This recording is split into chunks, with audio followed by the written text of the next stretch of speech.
তুমি জানো, আমি সবসময় তোমাকে আর বাবাকে মিস করতাম। বিশেষ করে তোমার হাতের ওই খাবারগুলো আমি খুব মিস করতাম।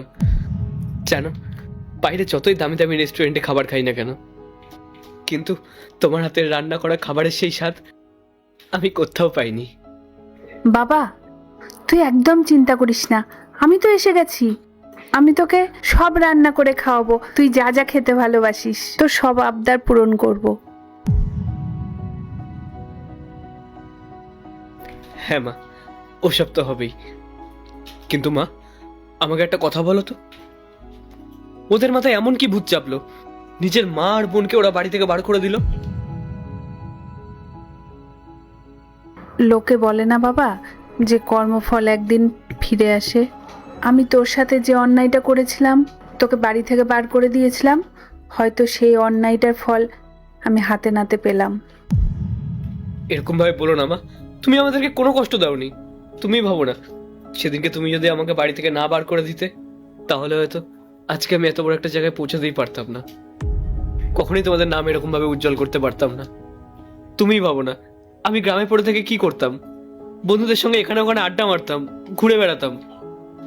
তোমরা যদি সেদিনকে আমাকে না তাড়িয়ে দিতে, তাহলে হয়তো আজ আমি এখানে এসে পৌঁছাতাম না, আর জীবনে এত উন্নতিও করতে পারতাম না।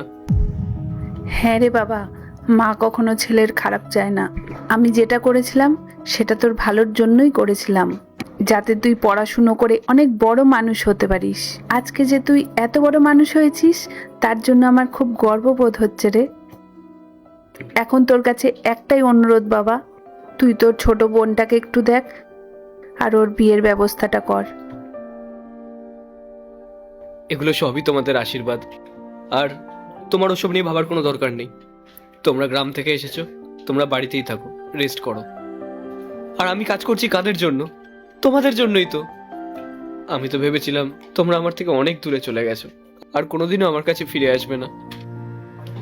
জানো মা, আমি আমার গ্রামের বন্ধুদের সবাইকেও বলেছিলাম যে একটিবার তোমাদের সাথে কথা বলিয়ে দেওয়ার জন্য, কিন্তু কেউ আমাকে তোমাদের সাথে যোগাযোগ করিয়ে দেয়নি।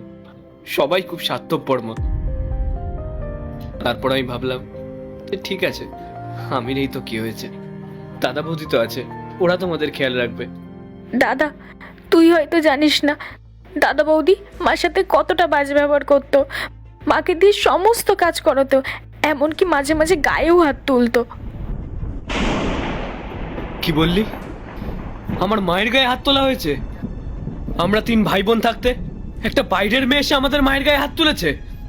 দাদা, তুই জানিস আমি প্রতিবাদও করেছিলাম,